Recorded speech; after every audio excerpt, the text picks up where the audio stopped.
નમસ્કાર, કલમ યુદ્ધ સમાચારની સાથે હું છું આપની સાથે પાયલ બામભણિયા। તો જોઈએ આજના મહત્વના સમાચારમાં। સુરતના વરાછા વિસ્તારમાં આવેલી બોમ્બે માર્કેટ ખાતે આગનો બનાવ। બે દુકાનોમાં આગ લાગતા અફરાતફરીનો માહોલ, કોઈ જાનહાનિ નહીં।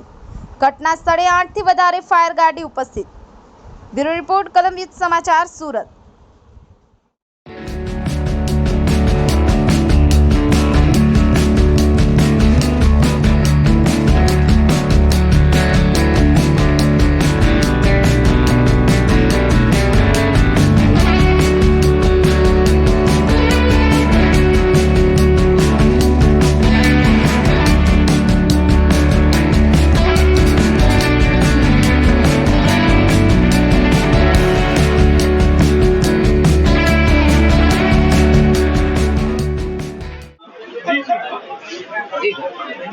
फायर कंट्रोल में कॉल मॉडल के जूनी बॉम्बे मार्केट में दुकान में फायर है तो तरत जो कॉल मळता फायर डिपार्टमेंट कंट्रोल रूम द्वारा मान दरवाजा कापोद्रा અને આજુબાજુના ફાયર સ્ટેશનને તાત્કાલિક કોલ આપી અને ગાડીઓ રવાના કરેલ। ઘટના સ્થળે આવીને જોતા આ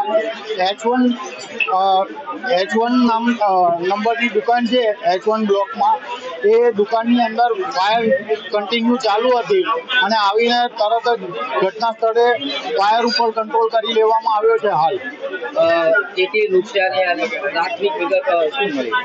પ્રાથમિક વિગત તો અત્યારે કઈ જાણવા મળી નથી, પરંતુ આવ્યા ત્યારે ટોટલ આપણે દુકાનની અંદર સ્મોક ને ફાયર હતી। હવે બધું તપાસ કર્યા બાદ જ એનો અહેવાલ મળ્યો। અંદાજે કેટલી નુકસાન? અંદાજિત નુકસાની હવે એમની જોડે વિગત લઈએ ત્યારે ખબર પડે।